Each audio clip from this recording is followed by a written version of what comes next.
with Coach Dan Gable at the World Team Trials. A big reunion of the '79 Freestyle World Team. Took second as a group down in San Diego, and you were the coach of that team. For you as the coach, was it fun to get together with those athletes and remember that experience?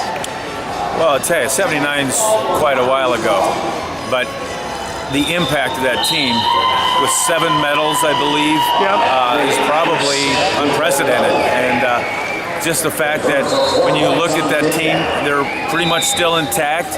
Everybody was there, but maybe Bobby Weaver didn't make the trip, and Bobby really hasn't made a lot of trips out. We need to get him out a little bit more.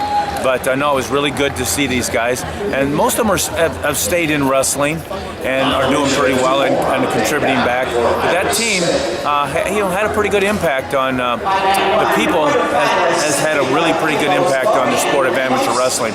But just not seeing it for a long time, just updated me with a little bit with them, and the fact that anytime you win, well, we're second, probably to the Russians.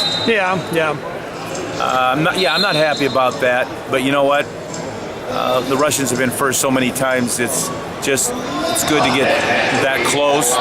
And with the names Petersons and Metzger, Weaver, Haynes, Corso, you just, Clem, Hellickson, you just go on and on. Kemp. I mean, these guys, it's great to put them in the same room because we make a difference. So, remembering that team, I mean, Kemp won, it was his second in a row. What was his level of wrestling in '79? And why was he such a great competitor? Well, he's a great competitor because he understood wrestling, his positions, didn't make a lot of mistakes, and had some good coaches, not just me. He had, Hellickson, before that, and he was able to be in a weight class that was so phenomenal for the United States of America, from Stan Desick to the Schultzes to Mondays, you got a weight class that the rest of the world is scared of. And so when you make your mark that many years in a row with that many good people, they know you're going to have somebody and they respect you. And he was part of that respect that we had for a long time and still do with Burroughs. That's got a great legacy. Was there anyone on that team that did well and maybe wrestled better than what they might have in the past? With 7 medals, you're going to have some people that are performing. Yeah, I mean, you take a kid that's not very old, Andre Metzger. He was a teenager, and you show up in the World Championships, and he ends up with a medal, and he's this close. I think he might have, I don't know how they had those round robin things, and he might have been close to a gold medal. But I think Corso and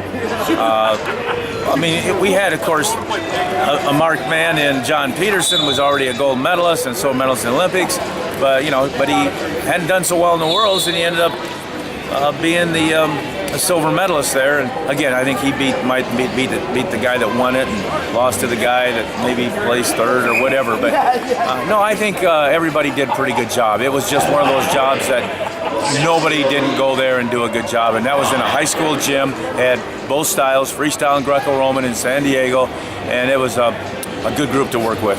Now, did you feel like there was a home field advantage? I mean, U.S. doesn't always get a world championship. I know we'd had a couple maybe in Toledo, and they brought one to San Diego.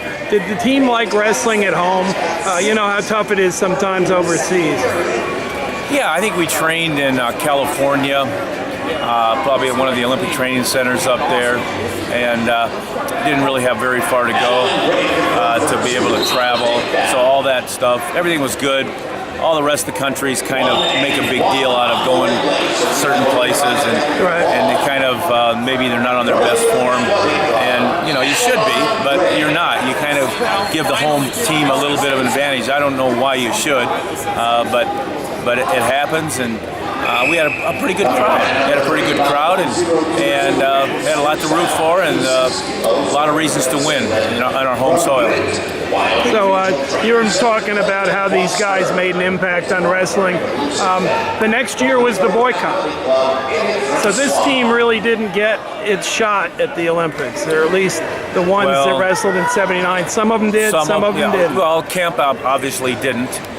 Being a 3-time world champion, and in that weight class where you just, if you look the other way, you're going to get beat. So, he had his opportunity, and his opportunity was in '80. The way it worked out, and it didn't work out for him. And the way the whole political scene looked like, I don't think it was the right move to make, but hopefully we'll never make that mistake again. But, a lot of these guys, Yagla, a lot of these guys, they're tough enough to move on with their life and do well, and most of them have. And because of that sacrifice, somebody else probably won't have to do the same thing. So, yeah, no, I mean, it's bittersweet because you think this was a great group of guys, but some of them didn't get that Olympic opportunity in their prime. No, and that's too bad. But Metzger never made an Olympic But you team. got a lot of life to live too, and so you can contribute some other ways and get that good feelings if you work at it hard. If you just stay on the old with the negative, it's going to haunt you. So you're watching the U.S. teams getting formed here. How's it look to you as a coach and leader in wrestling? The wrestling we saw the first day. No, I'm liking what I see. I think we're getting some guys that are spreading the gap and really developing into what's going to be needed at the world level. And with that in mind, I think we're going to end up doing better and have a streak of pretty good teams. That's what it looks like. Outstanding. Thank you very much, Coach. Thank you.